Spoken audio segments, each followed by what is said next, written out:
કચ્છની ધરાના પ્રસંગો આપની વચ્ચે હશે. કાઠિયાવાડની ધરાનો સૌરાષ્ટ્રનો પ્રસંગ એક મારે કેવો છે. ઝવેરચંદ મેઘાણીની કલમથી લખાયેલો આ પ્રસંગ. ધારગણી મારું પિયર, એની બાજુનું એક ગામ લાખાપાદર, અમરેલી જિલ્લાનું લાખાપાદર ગામ. અને લાખાપાદર ગામની અંદર લાખાવાળો એટલે એનો ગામનો સરપંચ અને આપા દેવાત નામનો ગુંદાળાનો એક બારવટીયો કે જેની વચ્ચે વેર બંધાય, બેની વચ્ચે કંઈ બોલાચાલી થાય. એટલે આપા દેવાત એવું કે જે દિવસે લાખાવાળા તું તારા ગામને આંગણે તારા ઘરની અંદર તું નહીં હોય તે દી તું જોજે તારા ગામની આખેની હું પથારી ફેરવી નાખીશ. લાખાવાળાને અંદરથી ડર લાગે કે મારા કારણે આખું મારું ગામ છે એ જોખમમાં મુકાઈ જશે, મારે આ ગામની બારી એક પગ મૂકીને ક્યારેય જવો નથી. આ વાતને વર્ષો વીતી જાય. બને છે એવું એક વખત કુટુંબની અંદર કોઈનું મરણ થઈ જાય, કોઈનું ગામતરું થઈ જાય અને લાખાવાળાને એ ગામતરાની અંદર જવું પડે. લાખાવાળો જાય અને પાછળથી આપા દેવાતને ખબર પડે કે લાખાવાળો ગામની અંદર નથી.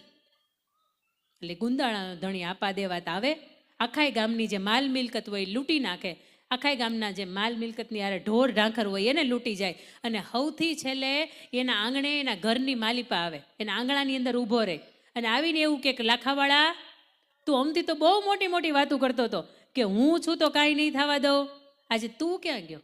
આજે તારા વિના તું ગામની હાલત તો તું જો, મેં આખા ગામને ધ્વસ્ત કરી નાખ્યું, ધમરોળી નાખ્યું, બધું લૂંટીને વયો ગયો હું, પણ તું નથી. અંદરથી દીકરી 12-14 વર્ષની જે હીરબાઈ વાળા છે આ વાતને સાંભળે છે કે મારી બાપની વિરુદ્ધમાં બોલે છે. હું નથી ઓળખતી આ કોણ છે, પણ મને એટલી ખબર છે કે મારા બાપાની વિરુદ્ધમાં જાય છે. હળવેકથી એને વિચાર આવે કે લાખાવાળાના આંગણાની અંદર આવ્યો છું અને જો એના જ આંગણા ઉપર આવીને એનો વછેરો છે ને એ છોડીને જાવ ને તો લાખાવાળાનું એના ગામની અંદર નાક કપાઈ જાય. હળવેકથી પોતાનો ભાલો હોય ને એના દિવાલને ટેકે એમ કરી એમ મૂકે અને હળવેકથી નીચે બેઠો બેઠો એ વછેરો છોડતો હોય ને એ ભેગો પાછળથી 15 વર્ષની એ દીકરી છે, 15 વર્ષે જે પૂરા નથી આ દીકરી આવે છે અને એનું ને એનું ભાલું લઈને એને પાછળથી બરાબરનો મારે છે, છાતી હોહરવું એનું ભાલું કાઢી નાખે અને એનો ધૂળ ચાળતો કરતી. આટલું જ નહીં, આવી હાલતની અંદરથી પોતે અંદર જાય, ઓરડાની અંદરથી એના બાપુની 2 ધારી તલવાર હોય, તલવારમાં 2 બાજુ ધાર હોય, આવી તલવાર લઈ આવે, એના શરીરને કાપે, એને ગાહડીમાં ભરે અને ગાહડીને ગહડીને અંદર લઈ જાય. વાટ જોવે કે મારા બાપુ હાંજે આવશે ને તો એને કેવા થશે, બાપુ તમારી હાજરીમાં હું આખું ગામ તો નથી બચાવી શકી, પણ એક માણસ જે તમારી વિરુદ્ધમાં બોલતો તેને મેં જવાય નથી દીધો, એને મેં મોતને ઘાટ ઉતારી દીધો છે. હાંજ થાય, લાખાવાળાને સમાચાર મળે કે મારા ગામની અંદર આપા દેવાતે હુમલો કર્યો છે અને આપા દેવાથી મારા ગામને ભાંગી નાખ્યું છે. આવે દોડતો આંફતો આવતો હોય, કારણ કે દીકરી 12-15 વર્ષની એકલી ઘરે છે. આવીને જુએ છે કે દીકરી હીરબાઈ પોતાને થાંભલીએ બેઠી છે અને એને જઈને પૂછે બેટા તને જ કાંઈ તકલીફ નથી થઈ? ના માં, બાપુ મને કાંઈ તકલીફ નથી થઈ, તમે મારી માઈ તમે છો ને મારા બાપુય તમે છો, તમારી દીકરી છું. પણ આપણા આંગણે આવીને તમારી વિરુદ્ધમાં એક માણસ બોલતો હતો, બાપુ તમને હાલો હું બતાવું, એને મેં પૂરી રાખ્યો છે, એને મેં જવા નથી દીધો. આ 15 વર્ષની દીકરી કોને કહેવાય આની મને તમને વાત કરી રહી છું. દરવાજાની અંદર લઈ જાય, ઓરડો ખોલે અને ગાહડી બાંધી અંદર રાખ્યો હોય એ ગાહડીને ખોલે છે અને જેવું એનું મસ્તક જોઈ જાય ને એટલે લાખાવાળો એવું કે મારી દીકરી તને ખબર છે કે આ કોણ છે? બાપુ મને ખબર નથી કોણ છે, પણ તમારી વિરુદ્ધમાં બોલતો તો મને ખાલી આટલી ખબર છે. અને તે દિવસે આપા દેવાતને મોઢું જોઈને લાખાવાળો એટલું બોલે છે કે જેનું આખું આસપાસનો પંથક ગોતે છે ને આ આપા દેવાત બેઠો છે ને એને તે મારી નાખ્યો છે. આ સુધી મને ગામ એમ કહેતું હશે કે તારે આંગણે એક દીકરી છે, પણ બેટા તે આજ સાબિત કરીને બતાવ્યું કે મારે આંગણે તું દીકરી નહીં પણ મારે આંગણે તું દીકરો થઈને ઊભી છો. સાહેબ આવી દીકરીઓ હોય ને તો તમારે મારે આંગણે દીકરી છે ને આવું કહેવાય. પણ તમને એમ કે હું મારી બેનપણીને હારે જાઉં છું, પપ્પા હું 2 કલાક મોડી આવીશ, અને પછી એ દીકરી કોઈની હારે કેફેમાં આટા મારતી હોય ને તો મને એટલી ખબર પડે 2 હાથ જોડીને કે આને દીકરી કહેવાય નહીં. બીજી વાત કે દીકરીની વાણી, વસ્ત્રો અને એના વર્તનની અંદર ભારોભાર મર્યાદા છલકાતી હોય, આને દીકરી કહેવાય. લગ્નની અંદર તમે જોયું છે, આ 2 વાત ઉપર ખાસ મને વાત કરવી ગમે કે લગ્ન એક બાજુ એટલે પવિત્ર મંચ છે. આ મંચ ઉપરથી એક પણ શબ્દ એવો ન બોલે કે તમને દુઃખ લાગે, આ મંચ ઉપરથી એક પણ શબ્દ એવો ન બોલે કે એની અંદર તમે એને હસી કાઢવાનું મન થાય. આવો લગ્નનો પવિત્ર મંચ હોય, એની અંદર એ દીકરીના સરસ મજાના યજ્ઞો પવિત્રની વિધિ સાથે વિવાહ સંસ્કાર ચાલતો હોય, 16 સંસ્કારનો આનો 15મો સંસ્કાર એટલે વિવાહ સંસ્કાર ચાલતો હોય. એક બાજુની આવી રીતની સ્ક્રીન હોય અને એ સ્ક્રીનની અંદર એનું પ્રી વેડિંગ ફોટોશૂટ ચાલતું હોય. આના તમે સાક્ષી છો અને આની હું સાક્ષી છું. એની અંદર લખ્યું હોય કે 1 days to go, 2 days to go, 3 દિવસ બાકી, 15 દિવસ બાકી. અને એની અંદરના જે તમે ફોટોગ્રાફ જો ને ત્યારે તમને એમ થાય કે આ એક ફોટોગ્રાફ એક બાજુ જો આ શરીર છે ને અંગ પ્રદર્શનનું સાધન હોય ને તો તમે દુલ્હનના મંડપની અંદર તમે એવા જ કપડામાં બેહો, અકળામણ થાય એવા કપડાં હું કમેન પહેરીને બેહો.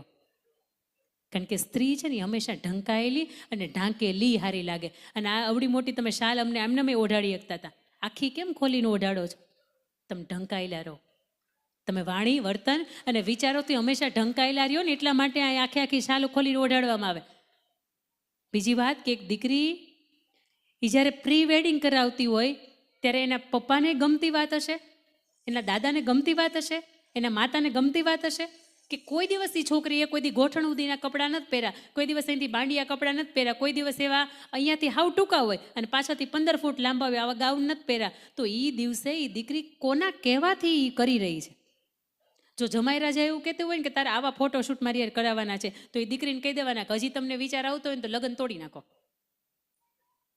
પણ હજી એ તે આપણી વચ્ચે સમય છે. આવા કપડાં મેં મારી જિંદગીમાં મારા બાપને આંગણે હતી ને તો કોઈ દિવસ નહોતા પહેર્યા, હજી એ નહીં પહેરું. હું 2 જણા માણસ ફરવા જાય છે વાત અલગ છે, પણ સમાજની વચ્ચે આ કોઈ સમાજ જ્યારે મને જોવા માટે આવ્યો છે, આશીર્વાદ આપવા માટે આવ્યો છે, આજે દીકરી થઈને હું પુત્ર વધુ થવા જઈ રહી છું અને એક બાજુ મારા આવા ફોટા તો કોઈ કાળોમાં મારા બાપની સામે હું ચલાવી ન લો.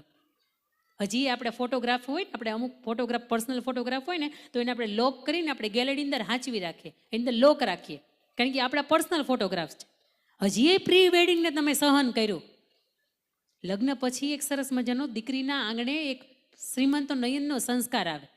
ગર્ભની અંદર બાળક ઉછળતું હોય, 1 હોય અથવા તો 2 હોય. આશીર્વાદ આપવા માટે આખો સમાજ આવવાનો હોય.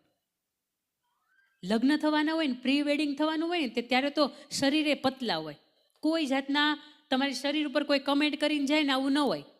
પણ શ્રીમંતો નયનનો સંસ્કાર હોય, 2 પરિવારની અંદર બાળકના આવવાની ખુશી હોય, એના માટે કેટલી તૈયારીઓ થઈ રહી હોય અને એ સમયગાળાની વચ્ચે ગર્ભના જે તમારા બેબી બમ્પ દેખાય આવા ફોટા જ્યારે સમાજની વચ્ચે જાહેર થાય, તમે તમારા સ્ટેટસમાં ફોટો મૂકો ત્યારે 2 હાથ જોડીને મારે તમને કેવું છે કે તમને હારા લાગતા હશે. તમારા મા બાપને, તમારા ગૌઢા મા બાપને પૂછો, એને જરી કે ગમતા નથી. આજની આ જે બહેનો હતી ને એ ગર્ભવતી હતી ને તો આવી રીતે એનો પાલવ હોય અને થોડુંક એવું પેટ દેખાતું હોય ને તો આવી રીતે આમ કરી આમ ઢાંકી દેતી. આ ઈ માવડિયું છે અને એની પાસેથી આજની આ યુવા પેઢીને શીખવાની જરૂર છે. તમે ઢાંકો નહીં તો કાંઈ વાંધો નહીં, તમે દુપટ્ટો ન નાખો તોય કાંઈ વાંધો નહીં, પણ તમે એવા કઢંગી હાલતમાં ક્યારેય ન જાઓ કે કોઈક વ્યક્તિને એની તમારા સંતાનની માટે, તમારા બાળકની માટે નજર પડે. સાહેબ, 7મો મહિનો છે, ઈશ્વરને ગર્ભની અંદર આવવું છે, પણ માં આવી રીતે એનું કુખનું પ્રદર્શન કરે એટલે ઈશ્વર આવ્યો હોય ને તોય વયો જાય, એ ન આવે. હજી તમે એમ કહો કે રામને જન્મ લેવો છે પણ કૌશલ્યાની કુખ તો જોઈ ને. આજે તમને એમ થાય કે સરદાર વલ્લભભાઈ પટેલને આવવું છે પણ લાડબાની કુખ તો જોઈ ને. આજે એમ થાય કે મહારાણા પ્રતાપને આવવું છે પણ જયવંતાબાઈની કુખ તો જોઈ ને. આજે એમ થાય કે શિવાજીને આવવું છે, જીજાબાઈની કુખ નથી, એટલે એને એમ ન થાય કે મારે આવવું છે. બીજી વાત કે દીકરી છે એ હમણાં સપ્ટેમ્બર મહિનાની અંદર 17 Pro લોન્ચ થયો, ઓલો કેસરી કલરનો ફોન. એ દીકરીને એના પિતાશ્રીએ લઈ દીધો. એટલે દીકરીએ જેવો ફોન ખોલ્યો ને ભેગો વિચાર્યું કે આમાં તો ટ્રાન્સપરન્ટ કવર આવ્યું છે, મારે એક નવું કવર લેવા જવું છે. એટલે એના સિટીની અંદર એના નાકાની બહાર પોતે ત્યાં કવર લેવા માટે જાય અને એને એવું કે સરસ મજાનું મારા ફોનને કાંઈ ન થાય, કારણ કે 1,70,000 રૂપિયાની કિંમતનો આવ્યો છે, એટલે ફોનને કાંઈ ન થાય ને આવું મને તમે કવર આપો. દીકરી ફ્રોક પહેરીને ગઈ હતી, શોર્ટ, એકદમ શોર્ટ. એટલે પેલા ભાઈએ એને ચારે બાજુથી માંડ ફ્રેમ કવર થાય ને આવો એને કવર બતાવ્યું. આવું નહીં, મારો આખો ફોન કવર થાય ને એટલે એવું કવર આપો.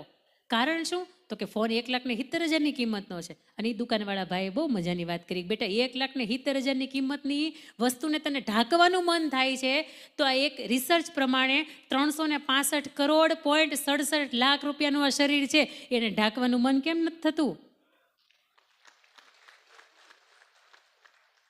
દેખીતી વાત છે ભાઈ, 1.5 લાખની વસ્તુને તમે હાંચવો છો, તા તો કરોડોની કિંમત છે. આ એક વખત ચરિત્ર, ઇજ્જત એક એવી વસ્તુ છે, એક વખત જાય ને ભાઈ, એ જાય, એ પાછી ન આવે. અને તમારી એકની નથી જતી, એની વાહે કોક એમ કે આ ભરતભાઈની દીકરી છે આવી હાલતમાં. ભરતભાઈ ક્યાં, ઓલા હોમા બાપા ક્યાં, અર્જણ બાપા ક્યાં, કેમ ખાનદાનીથી જીવા છે અને સંતાનો હાવ આવા.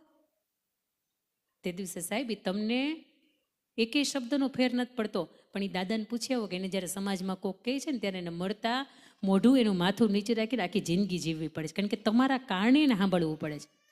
વિશ્વની કેટલી એવી સ્ત્રીઓ લઈ લ્યો, કેટલી એવી દીકરીઓ લઈ લ્યો કે જેણે હંમેશા પરિવારના નામ ઉજળા કર્યા છે. આઈએએસ ઓફિસર બને ને અને તે દિવસે કોઈક એમ કહે ને કે તમારું નામ શું, તમારું ગામ શું, અને તે દિવસે કોઈક બાપુને પૂછે ભરતભાઈ તમારી દીકરી, ઓહો ભરતભાઈ મેં તો વિચાર્યું નહોતું કે તમારી દીકરી આટલી બધી હોશિયાર છે. એ ભરતભાઈ આજ સુધીમાં ભરતભાઈ તરીકે ઓળખાતા હતા, હવે આઈએએસ ઓફિસરના પિતાશ્રી તરીકે ઓળખાય છે. અને આવી ઓળખ અપાવીને દીકરી તરીકે આપણી પહેલી ફરજમાં આવે છે. ઘરની અંદર દીકરીઓને ઉપર આપણે હંમેશા કાબુ રાખીએ છીએ. મેં તમને કીધું કે સાંજે 7 વાગે ને ઓહો મોડું થઈ ગયું, બહુ મોડું થઈ ગયું. ક્યાં હતા, કોની યારે ગયા હતા, હું કામે ગયા હતા, કેમ મોડું થયું? આ જ સવાલો ક્યારેક દીકરાને પૂછ્યા? ક્યારેક દીકરાને પૂછ્યા? જેથી 12 વાગે ગોથા ખાતા ખાતા, લથડિયા ખાતા ખાતા ઘરે આવે અને તેથી સમાજની વચ્ચે તમે નાક કપાઈ નાખો, એની કરતાં બેટર છે કે જ્યારે એ મોડો થાય ને તેથી એને પૂછો ક્યાં હતા, હું કામે ગયા હતા, કોની હારે હતા. દીકરીઓની 3 બેનપણી ખબર હોય તો એ માતાને ખબર હોય, પણ દીકરાને 3 દોસ્તારો હોય તો એની મા અને બાપ બે તરીકે ખબર રાખવી કે આટલા આટલા એના દોસ્તારો છે ને અહીંયા રહે છે. કારણ કે દીકરો કેદી સિગારેટ પીતો થઈ જાય છે ને ખબર નથી પડતી. એ કેદી આ ગાંજામાં, ચરસમાં, અમારું સુરત બહુ મોટું હબ બની ગયું છે સાહેબ. નાકે નાકે તમે નીકળો ને તમને એમ થાય કે મને એનું વડાપાઉં ખાવું બહુ ગમે છે. સમજો, એનું વડાપાઉં ખાવ ને તો મને અંદરથી હખ ન થાય, પણ પછી 15 દી પછી વેપારમાં આવે કે વડાપાઉંના માધ્યમથી એવું ગાંજાનું ને એનું ચલણ છે ને એ વેચતો હતો ને તમને જે લત હતી ને વડાપાઉંની નહોતી, તમને જે લત પડી ગઈ હતી ને ગાંજાની, ચરસની અને કેટલાય પ્રકારના ડ્રગ્સ છે ને એની તમને લત લાગી, તમને ખબર ન પડે. બ્લડની અંદર નશા નામનું તત્વ ઘરે ને પછી તમારું એકનું નખો જ નથી નીકળતું, તમારી યાર તમારા